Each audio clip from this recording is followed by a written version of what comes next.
여러분 안녕하십니까? 유튜브에 대한 당국의 규제가 보다 강화될 것으로 보입니다. 더불어민주당의 박광원 의원이 유튜브 등에 대한 규제 대책을 발표했습니다. 입법 절차를 거쳐서 곧 시행될 예정이라고 밝혔습니다. 그 내용의 핵심은 유튜브를 법정 규제 대상으로 포함시킨다 하는 것입니다. 그동안 유튜브는 네이버와 다음과 같은 국내 포털 플랫폼과 달리 이것이 해외 사업자이기 때문에 국내의 방송통신심의위원회의 규제 대상이 아니었던 것입니다. 그런데 이제 앞으로 이 유튜브를 정보통신관련법에 역의 규정을 만들어서 이 규정에 따라서 국내 사업자와 똑같이 심의나 또는 규제 대상에 포함시키겠다는 것이 더불어민주당의 안입니다. 따라서 앞으로 유튜브의 방송 내용에 대해서도 방송통신심의위원회 규정을 거쳐서 여러 가지 제재를 받게 될 것으로 보입니다. 그 플러스 지금 내놓은 대책은 기존에 있는 것과는 별도로 더 많이 강화된 내용들이 있어서 그야말로 유튜브에 대한 탄압이라고 볼 수밖에 없을 정도의 많은 규제를 담고 있습니다. 우선 방송통신심의위원회의 그 규제를 잠깐 살펴보도록 하겠습니다. 방송정보통신위원회 규제는 크게 두 가지로 나뉘는데 행정지도가 있고 법정제재가 있습니다. 행정지도는 주의와 경고와 같은 비교적 가벼운 제재나 처벌을 받게 되는 것입니다. 그러나 법정제재는 프로그램을 정정하거나 수정 또는 서비스를 중단하는 등 아주 무거운 처벌을 받게 됩니다. 그리고 제작자에 대해서도 징계를 할 수가 있습니다. 이뿐만 아닙니다. 지금 더불어민주당이 내놓은 이번의 안을 보면 구글 코리아와 같은 이런 유튜브 사업자에게 대해서는 이 불법이 의심이 되는, 말하자면 여러 가지 잘못된 정보를 전달하거나 다른 사람들에게 명예를 훼손하는 등의 콘텐츠가 들어있는 이런 프로그램에 대해서 일일이 모니터를 해서 그걸 방송통신심의위원회 분기별로 보고하도록 이렇게 규정을 하고 있습니다. 이 방통위가 내린 처분은 적극적으로 이행이 돼야 되고 또 그것이 법에 명시하기로 했습니다. 만약에 이를 위반하는 경우에는 콘텐츠 매출액의 10%에 해당되는 금액을 과징금으로 부과한다고 합니다. 구글 코리아의 2016년도 매출액이 약 3천억 원입니다. 그동안 유튜브가 굉장히 폭발적으로 성장했기 때문에 2019년도 현재는 그보다 훨씬 많은 규모의 매출액이 있을 것으로 보입니다만 2016년도의 기준을 보더라도 10%의 과징금이면 300억 원입니다. 만약에 이 안대로 여러 가지 잘못된 정보를 심었거나 또는 제대로 보고를 하지 않았거나 그런 컨텐츠를 걸리지 않은 상태에서 유통이 된다든지 해서 방송통신심의위원회로부터 이런 규제를 받게 되면 과징금을 한 번 받을 때 300억 원이니까 한 서너 차례 받으면 거의 재기불능 상태의 경제적인 타격을 입게 되는 것입니다. 그만큼 무서운 징벌이라고 보아집니다. 그 외에도 타인의 명예를 심각하게 훼손하는 정보가 유포된다든지 또는 그 정보를 유통하는 사람 또는 그 유통을 방치한 플랫폼에 대해서는 배상을 아주 무겁게 하는 징벌적인 손해배상 제도도 도입한다, 이렇게 하고 있습니다. 자, 생각을 해보십시오. 앞으로 유튜브에 이 프로그램 전체적으로 나가는 것에 대해서 제대로 감시를 해서 거기에 잘못된 내용이 있냐 없냐 하는 것을 구별하는 부서가 있고 그 부서에 직원이 있어서 항시 감시하게 됩니다. 말하자면 유튜브라는 언론을 항시 누군가에 의해서 감시를 받게 되는 그런 상황이 펼쳐지게 되고, 또 그 상황에서 그 유튜브 내용이 불온한다거나 또는 다른 사람들에게 피해를 주거나 구체적으로 특정인의 명예를 훼손하거나 하는 것이 드러났을 경우에 적절한 대책을 말하자면 규정에 있는 대로 하지 않을 경우 구글 코리아와 같은 사업자는 엄청난 규모의 경제적인 피해를 입게 됩니다. 과징금을 받게 되니까요. 자, 이런 내용을 보니까 이게 유튜브에 대한 사실상 재갈을 먹이려고 하는 것이 아닌가, 재갈을 물리려고 하는 것이 아닌가 하는 생각이 듭니다. 잘 아시다시피 유튜브는 말하자면 국민의 자산인 이 전파를 사용하는 지상파 방송과는 달리 기술의 발달에 의해서 플랫폼이 형성되고 그걸 이용하는 일종의 사적 커뮤니케이션의 성격이 강합니다. 말하자면 기기를 이용해서 그룹이나 몇 사람들과 대화하는 그런 아주 사적인 형식이 강하다는 것이죠. 그렇기 때문에 이런 것은 말하자면 다른 지상파 방송과 달리 보다 자유로운 분위기에서 말하고 의혹도 제기하고 의견도 말하고 토론을 하게 되는 그야말로 아주 활발한 언론의 자유가 아주 보장된 그런 언론 채널이기도 합니다. 그런데 이 언론 채널을 상시로 감시를 해서 그 내용 가운데 다른 사람들에게 피해를 주는 것이 있다, 또는 우리 사회에 여러 가지 이런 유해한 정보다라고 해서 걸러내고 그 걸러내는 업무를 게을리했을 경우에는 과징금을 받는다면 이거야말로 유튜브를 얼마나 많이 억압하고 또 탄압하는 결과가 되지 않겠습니까? 이 내용을 보면 과거에 유튜브가 활성되기 전에는 팟캐스트라고 해서 김어준, 주진우, 김용민, 정봉주신가요? 그런 사람들이 나와서 한때 우리가 하던 방식이 아닌 또 다른 자유로운 방식의 커뮤니케이션 채널이 있어서 욕설을 하기도 하고 국가의 정보에 또는 정권에 또는 그 특정인에 대한 비방도 하고 여러 가지를 했습니다.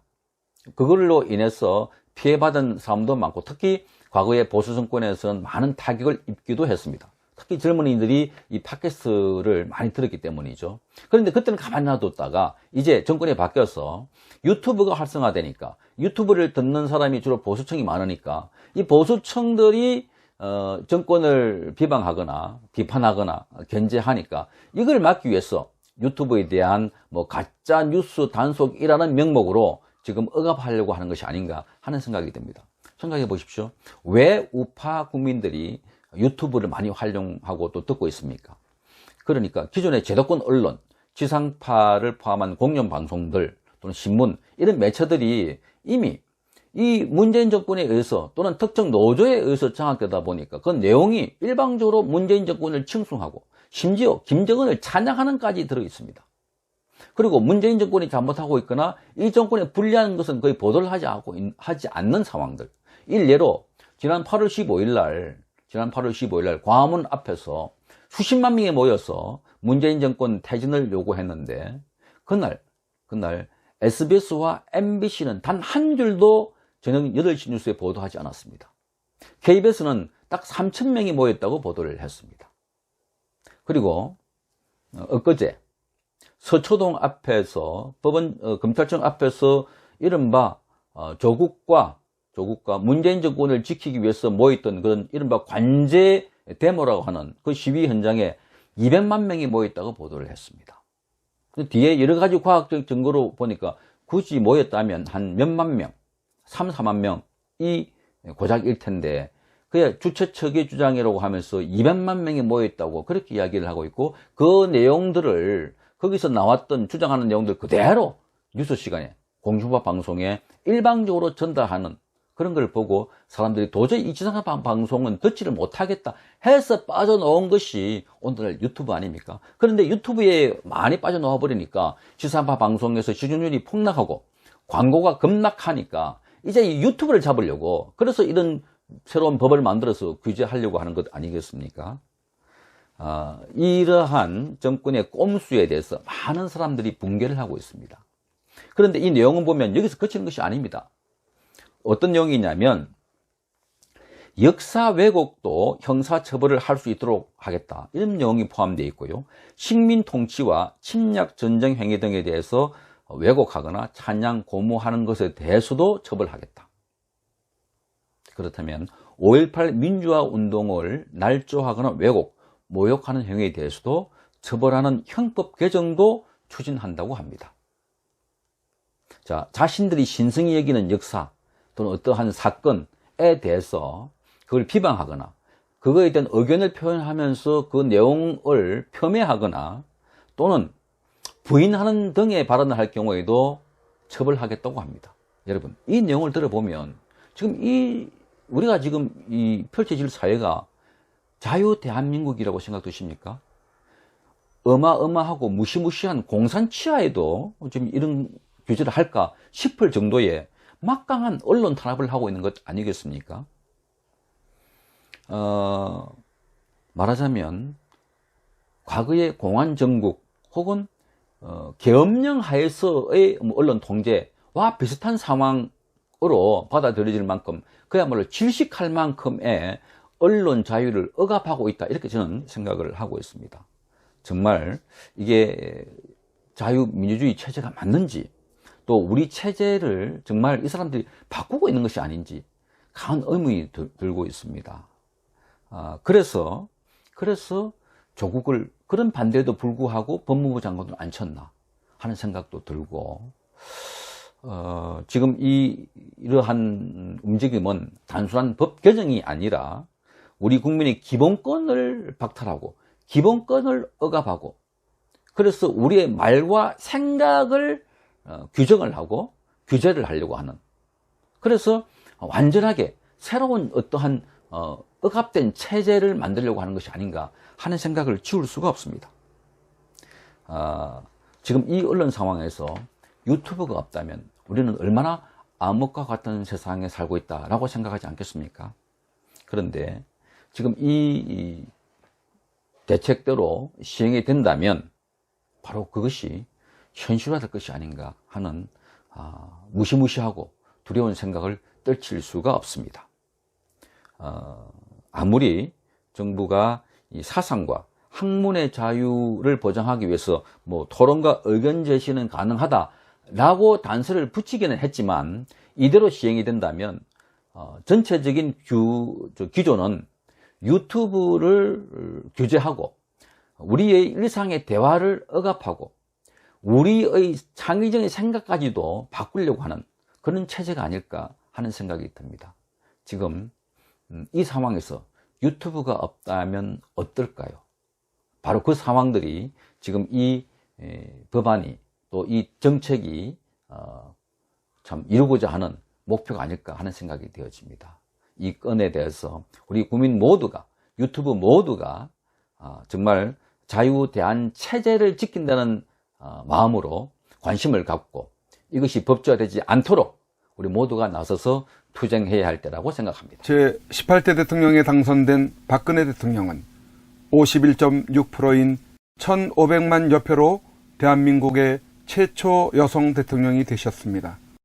부친 박정희 대통령의 정신을 가지고 대한민국과 결혼했다고 하는 그는 오직 대한민국만을 바라보고 국정을 해오던 중 온갖 불의한 세력들에 의해 탄핵이라는 어처구니 없는 불행한 사태를 맞아 지난 2017년 3월 31일 서울구치소에 수감되어 지금까지 옥살이를 하고 있습니다. 시간이 지나면서 박근혜 대통령의 결백이 알려지고 있는 가운데 분노하고 있지만, 정작 박근혜 대통령께서는 구치소 안에서 홀로 꿋꿋이 투쟁을 하며 3년, 30년, 300년을 구형하던 불의한 재판에 타협하지 않고 계십니다. 박근혜 대통령의 존재가 정의와 자유를 사랑하는 정의로운 국민들의 희망일 것입니다.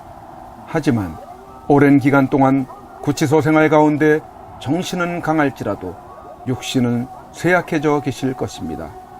이에 여러 국민들의 도움이 절실히 필요합니다. 그것은 바로 엽서와 서신 보내기입니다. 지금까지 엽서 서신 보내기에 동참한 국민들은 약 15,000명 내외로 보여집니다. 이는 박근혜 대통령을 18대 대통령으로 선택해 주신 유권자 1,500만 명의 0.1%에 해당하는 아주 적은 수치입니다. 대통령께서 더욱 꿋꿋하게 버티시게 하는 힘은 국민 여러분들의 관심 어린 서신입니다. 아직까지 동참하지 못하고 계시는 국민들께서 적어도 10% 정도인 150만 명은 엽서 서신 보내기에 꼭 참여하셔서 대통령을 다시 볼 수 있을 때까지 이 일에 함께 해주시면 좋겠습니다. 매일같이 산더미처럼 배달되는 여러분들의 엽서 서신을 통해 대통령께서는 크게 힘을 얻게 될 것입니다. 참여하는 방법으로는 선구자 방송에서 발행한 엽서를 주문하여 보내시고자 하시는 분들은 선구자 방송 연락처 010-2507-4861에 문자로 여러분의 성함과 정확한 집 주소와 엽서 수량을 적어 주시기를 바랍니다. 엽서는 지금까지 1차 9장 1세트, 2차 9장 1세트, 3차 엽서 9장 1세트가 발행되어 있어서 주문 시에는 각 회차당 몇 세트인지를 표기해 주시고 엽서 대금은 세트당 10,000원을 농협 360-02-140-392 예금주 황진무로 입금해 주시고 문자에 엽서를 주문해 주시면 되겠습니다. 그리고 별도로 서신이나 문구점에서 엽서를 이용하시는 분들은 서울구치소, 경기도 군포시 군포우체구 사서함 20호 수용자번호 503 박근혜 대통령 앞으로 보내시면 되십니다. 선구자 방송에서 발행한 엽서는 박근혜 대통령의 모습과 뜻깊은 사진으로 제작을 하여 그 의미를 가지고 있어서 박근혜 대통령께 더욱 감동이 전달될 것입니다. 지금까지 3차에 걸쳐 발행한 엽서는 다음과 같습니다. 보시고 꼭 엽서 서신 보내기 150만 명 10%에 동참하셔서 훗날 참 잘했다라는 긍지와 위안이 되시기를 바랍니다. 내가 가는 길이 험하고 멀지라도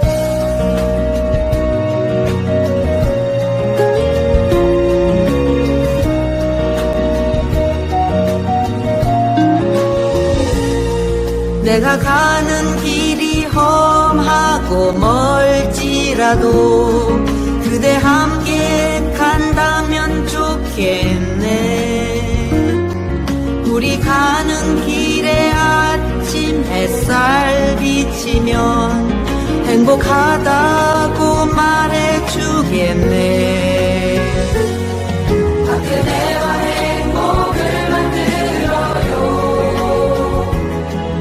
우리 모두 함께 손에 손을 잡고서 행복의 나라를 만들어봐요. 때론 지루하고 외로운 길이라도 그대 함께 간다면 좋겠네. 때론 즐거움에 웃음 짓는 나날이어서 행복하다고 말해주겠네. 그대와 행복을 만들어요. 우리 모두 함께 손에 손을 잡고서 행복의 나라를 만들어봐요. 우리 국민들은 바란다. 부디 대통령님께서 강한 정신력으로 버티시고 건강을 유지하셔서 반드시 복귀하시고 형편없이 무너지고 부패하고 비리 공화국이 되어버리고 빨갱이들로 점령되어버린 이 땅을 기경하여 다시 씨를 뿌리고 옥토로 만들어 다음 통일한국을 일구어갈 나라로 만들어 주기를. 왜냐하면 박근혜 대통령님만큼 깨끗하여 믿을 만한 사람이 없기에. 국민 여러분의 행복이 곧 저의 행복입니다. 사랑하는 국민 여러분, 저 박근혜는 이제 내려가야 한다. 내려가기 전에 대통령님께 이렇게 외쳐본다. 박근혜 대통령님! 옥체를 보존하십시오. 보내드리는 엽서를 통해서 힘을 내시고 대통령님의 결백이 밝혀질 것입니다. 멀지 않았습니다. 더 꿋꿋이 버텨주시고 많은 국민들을 통해서 많은 엽서를 또 많은 편지를 보내드리도록 그렇게 힘쓰겠습니다. 건강을 지켜주세요. 안녕히 계세요.